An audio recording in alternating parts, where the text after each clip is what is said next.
दुनिया के इस एक मुल्क को वक्त वक्त पर लोहे और बारूदों की बेड़ियां पहनाई गईं, जिसे हर दौर में सत्ता के लालचियों ने अपने कदमों तले रौंदा। जिस मुल्क के काबुली वाले की कहानी नानी दादी बच्चों को सुनाया करती थीं, उस काबुली वाले के मुल्क के लोग अपनी जान बचाने के लिए उड़ते हुए हवाई जहाज से गिरकर मौत के मुंह में चले गए। ये उजड़ने और बसने की कहानी है। ये कहानी है अफगानिस्तान की।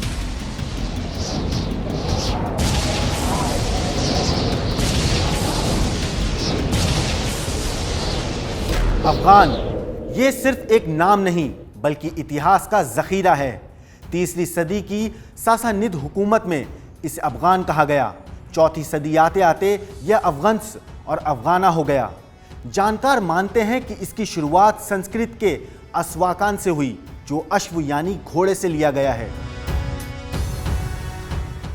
ऐसा माना जाता है कि उस दौर में हिंद कुश की इन पहाड़ियों में रहने वालों को असाकोनई या अस्वाकान कहा जाता था, यानी घोड़े की सवारी करने वाले कबीलाई लोग। लेकिन आज 1.5 दर्जन सदी गुजर जाने के बाद भी यहाँ की तस्वीर ज्यादा नहीं बदली है। पहाड़ियाँ वही हैं, कबीले वही हैं, हाँ बस सवारी बदल गई है।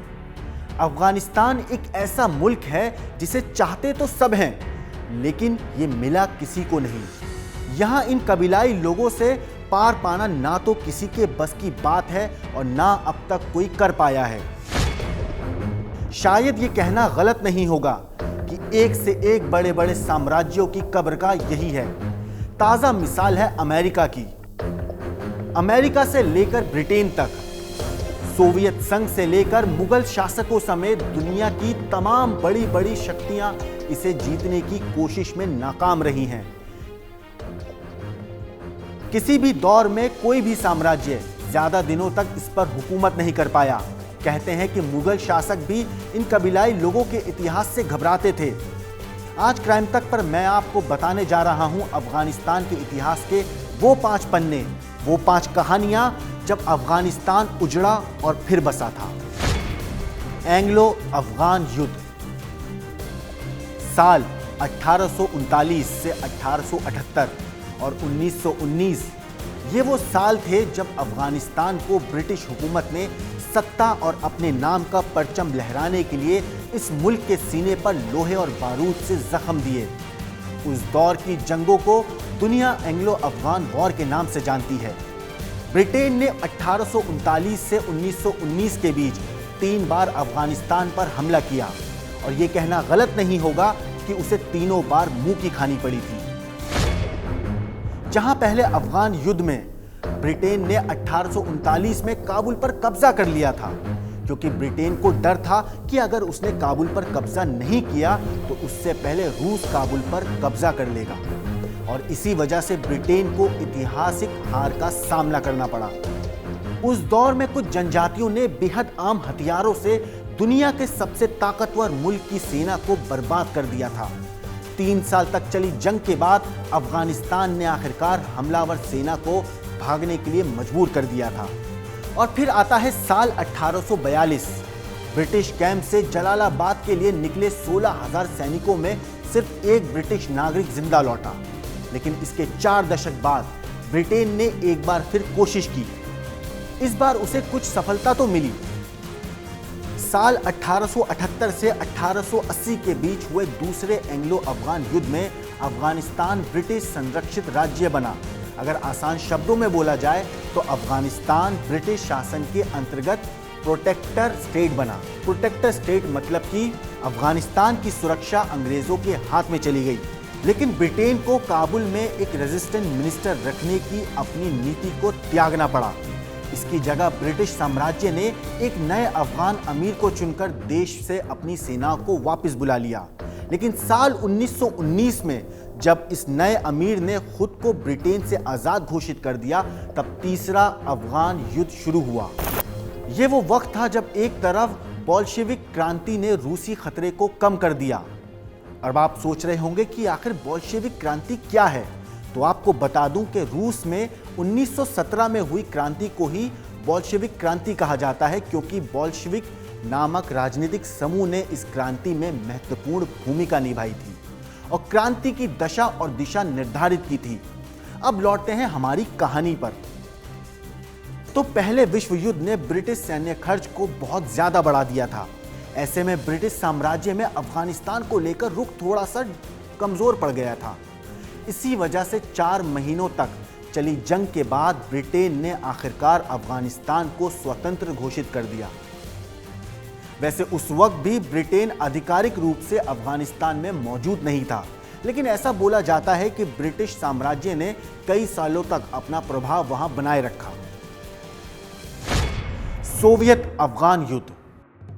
अब आहिस्ता आहिस्ता वक्त बदल रहा था। अब इतिहास अपने पन्नों पर ऐसा दौर दर्ज करने वाला था जो आज तक चल रहा है, क्योंकि अब शुरू होने वाला था सोवियत अफगान युद्ध का दौर। यह वो वक्त था जब अमीर अमानुल्लाह खान ने देश को सुधारने की कोशिश की। इनमें महिलाओं के बुर्के पहनने की प्रथा को खत्म करना शामिल था। इन सुधारवादी कोशिशों ने कुछ जनजातियों और धार्मिक नेताओं को नाराज कर दिया, जिससे एक गृह युद्ध की शुरुआत हुई और इसकी वजह से ही अफगानिस्तान में कई दशकों तक तनावपूर्ण हालात रहे और 1979 में सोवियत संघ ने अफगानिस्तान पर आक्रमण कर दिया ताकि एक बुरी तरह से असंगठित कम्युनिस्ट सरकार को सत्ता में बनाए रखा जा सके।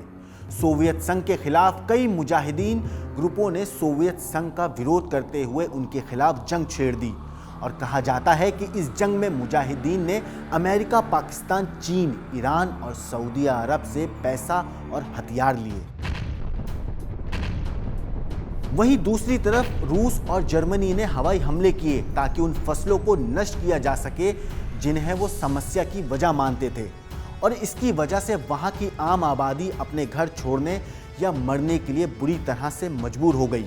इस लड़ाई में मासूमों का खून पानी की तरह बहाया गया। बहुत बड़े पैमाने पर खून खराबा हुआ और इस युद्ध में करीब 15 लाख लोगों की मौत हुई और करीब 50 लाख लोग शरणार्थी बन गए। इन सब के बीच एक वक्त ऐसा भी आया जब सोवियत संघ की फौज ने बड़े शहरों और कस्बों को अपने कंट्रोल करने में कामयाब हो गए। इस युद्ध में पूरा देश तबाह हो गया और ठीक उसी वक्त तत्कालीन सोवियत नेता मिखाइल गोर्बाचेव को एहसास हुआ कि रूसी अर्थव्यवस्था बुरी तरह चरमरा चुकी है और इसे बदलने की कोशिश करते हुए जंग नहीं लड़ी जा सकती। इसके बाद से एक के बाद एक कई संघर्ष देश में हुए। साल 1979 में सोवियत अफगान युद्ध शुरू हुआ और 10 साल के बाद 1989 में जाकर ये युद्ध खत्म हुआ। उस वक्त सोवियत संघ ने देश को सत्ताधारी पीपल्स डेमोक्रेटिक ऑफ अफगानिस्तान यानी PDPA को समर्थन दिया, जो देश में सरकार के खिलाफ माहौल को तैयार कर रही थी। सोवियत संघ की सेना ने अफगान आर्मी के साथ मिलकर विरोध में मदद की। उस वक्त जो लड़ाई हुई उसे अफगान मुजाहिदीन के खिलाफ लड़ा गया युद्ध माना गया। इस युद्ध में रूस को जर्मनी का भी समर्थन मिला था। अफगान मुजाहिदीनों को America, United Kingdom, Pakistan, Saudi Arab, Egypt और चीन के साथ ही जर्मनी का भी समर्थन मिल रहा था। रूस को आखिर में हार माननी पड़ी थी और तब जाकर युद्ध खत्म हुआ। अफगान गृह युद्ध। अफगान गृह युद्ध छिड़ चुका था, लेकिन अभी अफगानी लोगों की मुसीबत खत्म नहीं हुई थी, क्योंकि वक्त के पन्नों पर अभी बहुत कुछ लिखे जाने वाला था। सोवियत अफगान युद्ध खत्म होने के बाद साल 1989 में अफगानिस्तान में गृह युद्ध छिड़ गया और साल 1992 में जाकर यह खत्म हो सका। यह युद्ध सरकार और विद्रोहियों के बीच लड़ाई थी, जिसमें सोवियत संघ के जवान भी शामिल थे। वैसे आपको बता दूं कि सोवियत संघ ने कभी भी अफगान सरकार की लड़ाई में पैसे से कोई भी मदद नहीं की थी, लेकिन हाँ, विद्रोहियों को पाकिस्तान और अमेरिका से समर्थन जरूर मिल रहा था। साल 1992 आते आते काबुल में अफगान सरकार का कब्जा हो चुका था और तब जाकर यह युद्ध खत्म हुआ। मगर इस युद्ध के खत्म होने के कुछ दिन बाद ही मुजाहिदीनों के बीच आपस में ही लड़ाई शुरू हो गई। असल में काबुल पर कब्जे के बाद अफगानिस्तान में इस्लामिक शासन को लागू करने को लेकर विद्रोह शुरू हो चुका था। काबुल के कई हिस्सों पर कब्जे को लेकर जोरदार लड़ाई हुई और इस लड़ाई को विदेशी ताकतों जैसे कि पाकिस्तान, ईरान और सऊदी अरब का समर्थन हासिल था। ये युद्ध 1996 में तब जाकर खत्म हो सका जब पाकिस्तान समर्थित तालिबान ने अल-कायदा के आतंकियों के साथ काबुल को कब्जे में ले लिया।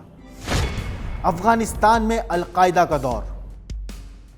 साल 1996 में तालिबान ने जब काबुल पर कब्जा कर लिया तो एक नए मिलिट्री राजनीतिक दल का आगाज हुआ जिसे नॉर्दर्न अलायंस कहा गया। ये फोर्सेस तालिबान और उसके कब्जे के खिलाफ लड़ाई लड़ रही थीं। इस दौर में ही तालिबान ने पूरे देश को अपने कब्जे में ले लिया और नॉर्दर्न अलायंस ने सुरक्षा में कई जगहों पर युद्ध लड़ा। 9 सितंबर 2001 को अलायंस के नेता की अल-कायदा के आतंकियों ने हत्या कर दी थी।